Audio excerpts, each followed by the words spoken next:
Hello, everybody. I was playing with these filters and I thought this one was fun for this evening because, it's Saturday. It's the weekend. I had a great day today and I spent the whole day with my daughter and we went to the spa and we got ice cream and went shopping. All those fun things that you get to do with your kids. And she's so funny. She so wants to be Miss Fashion Girl. But that's not why I came on to talk. I came on to talk to you guys about self-talk. So the number one thing that I think I took away from my conversations with other people surrounding this was, are you following the golden rule when it comes to you?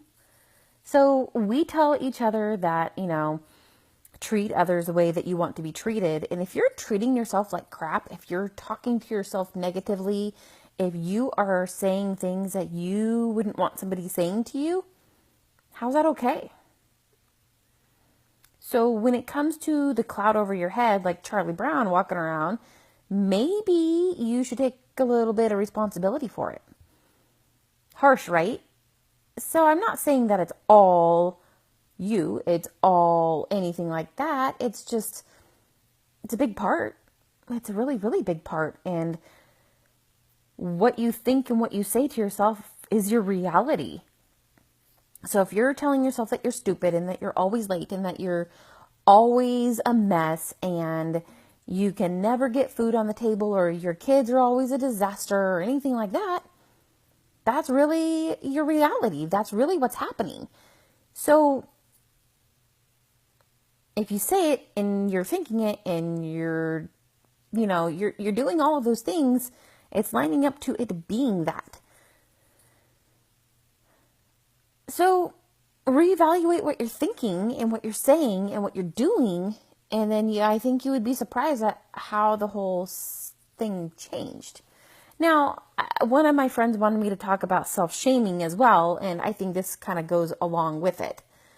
That if you're shaming yourself for something that you don't really have control over, whether it be an illness or, something that you just don't control, like you can't control, then I don't see why you're shaming yourself for it, because how you handle the situation is how it will be reflected upon with you, not necessarily the thing that brought you to that situation. So your character comes out a lot when you're put in those situations when you may not feel your best or you may not, want to be there, so to speak. I mean, I remember numerous situations where I just really didn't want to be there, and I'm sure I was quite bitchy to some people. It happens, but I regretted it, and so I had to have those conversations later with them. So just a thought for you guys, that if you're not following the golden rule when it comes to what you're saying to yourself and you're allowing others to speak that way to you, then it's kind of your fault.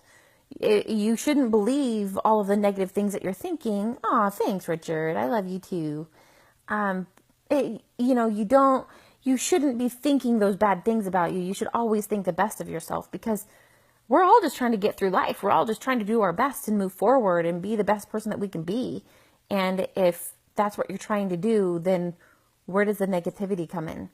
If you're trying to compare your beginning of your trip or your travel that you're on, your career or your path or your relationship with somebody's middle, or hell, sometimes even their end, that's on you.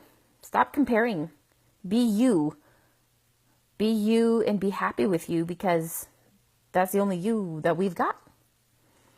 So follow the golden rule when it comes to talking to yourself, what you're doing, and all of that. Aw, I love you too. My mother-in-law is awesome. Thank you guys for joining me. I hope you have a good evening.